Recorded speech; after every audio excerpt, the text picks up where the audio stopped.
Vazhdojmë tani me pregaditjen. Nëse ju ka mbetur buka e ftofur, atëherë kjo është një ide perfekte se si ta përgatitni një mënyrë të lehtë dhe të shpejtë për një syfyr me plot shije. Unë do të përdor vetëm një bukë dhe këtë recetë do ta bëj të përshtatshme dikon për 4 persona. Tani bukën do të vazhdojmë që ta prejmë në coca më të vogla.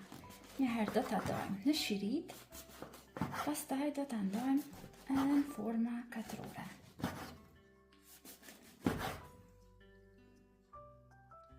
E tani, vazhdojmë ta prejmë kështu në forma të vogla katrore.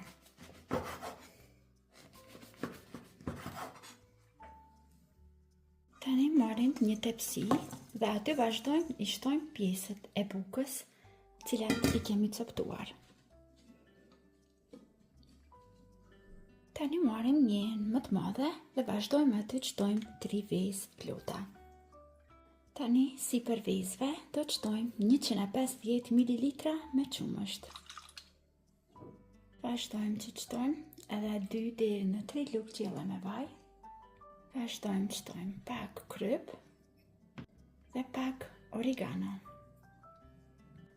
Tani do të përzijem mirë derisa gjitha këto produkte të na lidhen bashkë.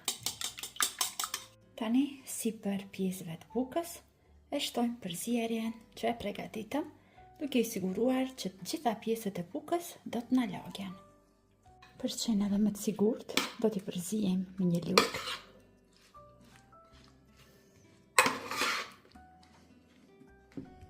Tani sipër duhet që t'i mbulojmë me kashkavall.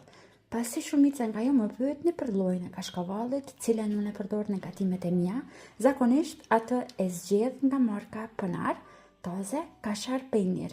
Janë marka turke, por janë me një kualitet të madh. Në total do të përdor një paketim prej 200 gramve, por do ta bëj në rinde. Vazhdojmë tani sipër të shtojmë kashkavall të bërë në rinde. Tani sipër do të vazhdojmë të shtojmë disa fletë suxhuk, mund të shtoni sallam pule ose gjithçka tjetër, sipas shijeve të juaja. Dhe tani vazhdojmë në furrë. Furra është e parangrohur mirë në 250 gradë, do t'i pjekim dikun prafërsisht 15 minuta. Dhe pica me bukë të ndenjur është gati. Dhe se e kam larguar nga furra, presim të ftofet dikun 5 minuta para se ta shërbejmë.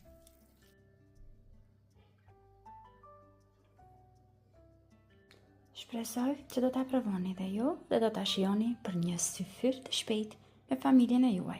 Deri në video recetat e radhës, mbeteni të përshëndetur nga unë.